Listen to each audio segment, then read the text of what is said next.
नाजरीन कोहिनूर एट 9 में खुश आमदीद। मैं हूँ तहमीना शेख। नाजरीन, आज के प्रोग्राम में हम तालीमी शोबे से रिलेटेड मसाइल को डिस्कस करेंगे, चाहे वो आपके इंस्टीट्यूट, कॉलेज या यूनिवर्सिटी से रिलेटेड हैं, चाहे वो आप स्टूडेंट से रिलेटेड हैं या फिर वो आपके टीचर से रिलेटेड हैं। इस पर हम आज के प्रोग्राम में बात करेंगे और यकीनन इस टॉपिक पर बात करने वाला शख्स भी आपको टीचर ही होगा, जो कि प्रॉपर तरीके से अपनी राय दे पाएगा, जिसके पास एक्सपीरियंस हो, जिसने पढ़ाया हो, जो हालात व वाक़यात को इंस्टीट्यूट्स, यूनिवर्सिटी और कॉलेजेस के जानता और पहचानता और समझता भी हो। इस पर हम आज के प्रोग्राम में बात करेंगे और जो पर्सनैलिटी मेरे साथ इस टाइम स्टूडियोज में मौजूद है, आपको उनके बारे में जरा मुख्तसर सा बताती चलूं। पीएचडी स्कॉलर हैं जनाब, पब्लिक रिलेशन ऑफिसर के तौर पर ढेर सारा काम किया है, टीचिंग के हवाले से भी ढेर सारा काम किया। 8-10 साल हो गए हैं पढ़ाते हुए मुख्तलिफ यूनिवर्सिटीज में, कॉलेजेस में। इसके साथ साथ अगर हम बात करें जापान के हवाले से, तो जापान से गहरी मोहब्बत रखते हैं। जापान के हालात व वाक़यात को भी आज के प्रोग्राम में डिस्कस करना चाहते हैं। साथ ही साथ मैं ये चाहती हूँ कि मसाइल को जैसे कि हम डिस्कस करते हैं तो किताबों को हम अक्सर औकात इग्नोर कर देते हैं। क्यों इग्नोर करते हैं? किताबों के साथ जो हमारा एक ताल्लुक और रिश्ता अरसे दराज से चलता आ रहा है, अब आके वो ठंडा क्यों पड़ गया, कमजोर क्यों पड़ गया, किताबों से दूरी क्यों हो गई? इस पर हम आज के प्रोग्राम में बात करेंगे। क्या हम अक्सर औकात मोबाइल में भी, आप भी, हम सब पकड़ते हैं, सोशल मीडिया पे हर टाइम लगे रहते हैं। इससे हमें हासिल और हसूल क्या होता है? क्या पॉजिटिविटी हासिल होती है, क्या नेगेटिविटी हासिल होती है, और क्या ये हम पर डिपेंड करता है? अब इस मोबाइल ने तो मुझे उठ के नहीं बताना ना कि तहमीना आप ये काम ऐसे नहीं ऐसे कर लें। मुझे ये सेंस करनी है कि मुझे इससे क्या लेना है, अच्छी चीज लेनी है, बुरी चीज लेनी है, कुछ सीखना है या नहीं सीखना, ये इंसान पे डिपेंड करता है। तो साथ ही साथ कभी एक वक्त ऐसा होता था कि आज हमारे हाथों में मोबाइल होते, कभी हमारे हाथों में ज्यादातर किताबें दिखाई देती थी, किताबों से मोहब्बत होती थी, किताबों को हम पढ़ते थे, लाइब्रेरीज में जाते थे। लाइब्रेरीज का ट्रेंड भी काफी हद तक ठंडा पड़ गया, दूरी हो गई है, लाइब्रेरीज में भी कमी आ गई है। इस पर भी हम आज के प्रोग्राम में बात करेंगे। पर्सनैलिटी की तरफ चलते हैं, उनका तारुफ आपको करवाती हूँ, फिर आगे बात करेंगे। अली अशरफ मेरे साथ इस टाइम स्टूडियोज में मौजूद हैं। अस्सलामु अलैकुम। वालेकुम अस्सलाम जी, thank you very much for having me in your show. क्या हाल चाल है? अल्लाह का शुक्र है, आप कैसी हैं? मैं बिल्कुल ठीक ठाक। कैसी लग रही हूँ? आप रूटीन में भी अच्छी लगती हैं और आज भी अच्छी लग रही हैं। अच्छा, बिल्कुल ठीक है। अच्छा, आपने हमें टाइम दिया अली अशरफ, सबसे पहले तो इसके लिए थैंक यू सो मच। आज के प्रोग्राम का आगाज़ जैसे कि मैंने किया कि आज के प्रोग्राम में हम तालीमी शोबे से रिलेटेड, तालीम का जो शोबा है उससे रिलेटेड जो भी मसाइल हैं, चाहे वो स्टूडेंट्स के हैं, चाहे वो आपके टीचर से रिलेटेड हैं, चाहे वो आपकी बुक से रिलेटेड हैं, इंस्टीट्यूट से रिलेटेड हैं, उनको हम मुख्तसर से अल्फाज में डिस्कस करेंगे। और जापान की स्टोरी तो मुझे आपसे सुननी है, जो बहुत सारी आपके पास हैं, इंटरेस्टिंग टॉपिक्स हैं, इंटरेस्टिंग पॉइंट्स हैं। आज के प्रोग्राम में हम अपने नाज़रीन को वो बताएंगे। अली अशरफ, बाय बर्थ कहाँ से हैं? मैं जी लाहौर से ही मेरा ताल्लुक़ है और लाहौर में ही हम ये गढ़ी शो के इलाके में पैदा हुए और उधर ही पले बढ़े और सेंट्रल मॉडल स्कूल लॉयर माल से तालीम हासिल की और फिर आगे एफएससी और फिर एक इंजीनियरिंग की डिग्री की। इंजीनियरिंग की डिग्री करने के बाद दोबारा उसमें इतना ज़्यादा नहीं एप्टीट्यूड नज़र आया, तो फिर देखा कि किस चीज़ में एप्टीट्यूड है, तो बोलने का और लिखने का शौक़ था। तो मैंने कहा कि बोलने और लिखने के हवाले से कौन सा प्रोफेशन बेस्ट है, तो मैस कम्युनिकेशन मीडिया स्टडीज़, जिससे आपका भी ताल्लुक़ है और इस सारे ये जो इंडस्ट्री है, तो इसमें मैंने फिर सोचा मास्टर्स करूं, उसमें फिर एमफिल किया और उसमें भी अब पीएचडी इंशाल्लाह फाइनल स्टेजेस में है। तो इसी में फिर आगे करियर प्लान किया कि हम इसमें आगे से अपना जो है वो मैस मीडिया को ही अपना रोजगार का जरिया बनाएंगे। बना भी लिया है कि अभी बनाना है? नहीं, वो तो अब पुरानी बात होगी। 8 साल से मैस कम्युनिकेशन ही पढ़ा रही हैं? हाँ जी, पढ़ा रहा हूँ। बिल्कुल ठीक है, सब्जेक्ट पढ़ा रहे हैं। अच्छा अली अशरफ, आपकी गुफ्तगू और आपने बताया कि गढ़ी शाहू से ही आपका ताल्लुक है, लाहौर से, तो फिर आप पक्के लाहौरिये हुए? बिल्कुल जी, बिल्कुल। पक्के जो लाहौरिये हैं वो बड़े खुश दिल होते हैं, बड़े खुश मिजाज होते हैं, बड़े वो कह लें कि एक तो वो लाहौरी नहीं होते, पक्के जो होते हैं वो लौड़ी होते हैं। अच्छा। तो वो जो आपने अगर पहचान करनी हो पक्के लाहौरी की, तो वो कभी भी अपने आप को ये नहीं कहेगा मैं लाहौरी हूँ, वो कहेगा मैं लौड़ियाँ। अच्छा, ठीक है। अच्छा। तो वो जो रे और रे का मसला है, ये एक बुनियादी जो है लिटमस टेस्ट है कि अगर आप लाहौर किसी को जानना चाहते हैं कि वो लाहौर से है या लाहौर के सबअर्ब से आया है कहीं पे, तो वो अगर कोई बंदा अपने आप को लाहौरी कहेगा तो इसका मतलब है वो पक्का लाहौरी नहीं है। अच्छा। तो हमने तो इसको ठीक किया है। हाँ। क्योंकि इसकी करेक्ट प्रोनाउंसिएशन जो है, क्योंकि हमारा ताल्लुक टीचिंग से है, तो हाँ, उसमें हमने किया, वरना हम लाहौरी थे और लाहौरी से हम लाहौरी हुए हैं। तो बड़ा अच्छा लगता है और बड़ा लाहौर, आपको पता है कि लिटरेचर में भी आप देखें तो लाहौर से मोहब्बत और इश्क आप جو راجہ گدھ کی اگر آپ بڑا مشہور ناول ہے اس میں دیکھیں، اس سے لاہور سے بڑی محبت ہے، اور تمام شاعروں اور ادیبوں نے یہاں پر اپنا پاک ٹی ہاؤس اور یہ نسبت روڈ اور یہ ساری چیزیں لٹریچر کے حوالے سے، کلچر کے حوالے سے، فوڈ کے حوالے سے انفارچونیٹلی بسنت نہیں ہو رہی ڈیو ٹو گڈ ریزن، ورنہ آپ دیکھیں کہ لاہور کلچرلی بہت رچ ہے اور لاہور میں اور لاہوریوں کو انجوائمنٹ سے کوئی روک نہیں سکتا، تو یہ آپ کو ہمارے چاروں طرف نظر بھی آتا ہے۔ بالکل ٹھیک کہہ رہے ہیں آپ علی اشرف، یہ مجھے بتائیے گا کہ اسٹوڈنٹ لائف سے لے کر ٹیچنگ تک کا سفر کیسا رہا؟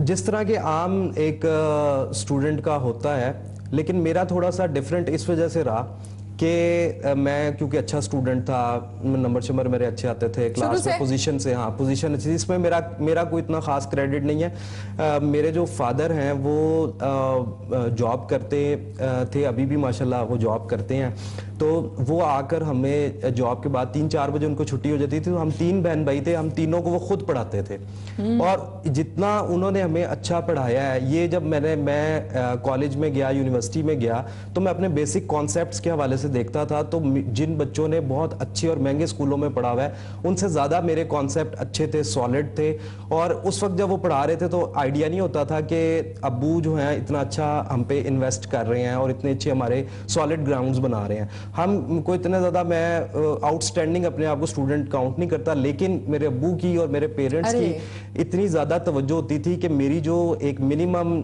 پوٹینشیل ہے انہوں نے اس کو میکسیمائز کر دیا۔ تو میں اپنے جو دیکھنے والے لوگ ہیں تہمینہ جو ہمیں دیکھ رہے ہیں، میں ان کو بھی سجیسٹ کروں گا کہ میرا اپنا ایکسپیرینس، اور پلس پھر میں ٹیچنگ کے پروفیشن میں بھی آیا، تو ٹیچنگ کے پروفیشن میں آنے کے بعد مجھے یہ اندازہ ہوا کہ جو آپ کے پیرنٹس اپنے بچے کے لیے کر سکتے ہیں، وہ کوئی جتنا مرضی آپ کوالیفائڈ ٹیوٹر رکھ لیں، جتنی مرضی اچھی ٹیوشن رکھ لیں، جتنی مرضی کوچنگ سینٹر کی طرف چلے جائیں، وہ آپ کو وہ نہیں دے سکتے۔ جو پیار آپ کے بینگ اے پیرنٹ آپ اپنے بچے کو ٹرانسفر کرتے ہیں، اگر آپ نے کوئی رکھا بھی ہوا ہے، تو آپ کوئی ٹیوٹر رکھا ہوا ہے، کہیں پہ جا رہے ہیں، تو آپ اس کو چیک ضرور کریں، اس کے ساتھ بیٹھیں، اس کے ساتھ ٹائم سپینڈ کریں، وہ جو سیکھ رہا ہے اس کے بارے میں جانیں۔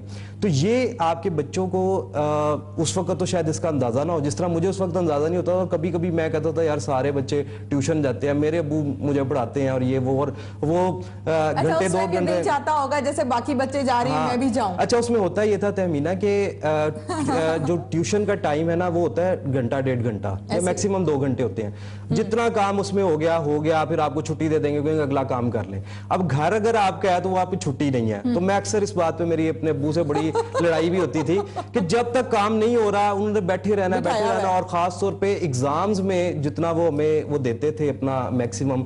تو یہ وجہ ہے کہ آپ اپنے بچوں کے ساتھ ٹائم ضرور سپینڈ کریں۔ جو پیرنٹس اس وقت دیکھ رہے ہیں جن کے بچے جس بھی ایج گروپ سے ہیں، چاہے وہ ارلی اسکول گوئنگ ہے یا مڈل میں ہے یا ایون کالج میں بھی ہیں یا یونیورسٹی میں بھی ہیں، آپ ان کے ساتھ ٹائم سپینڈ کریں، ان کو دیکھیں۔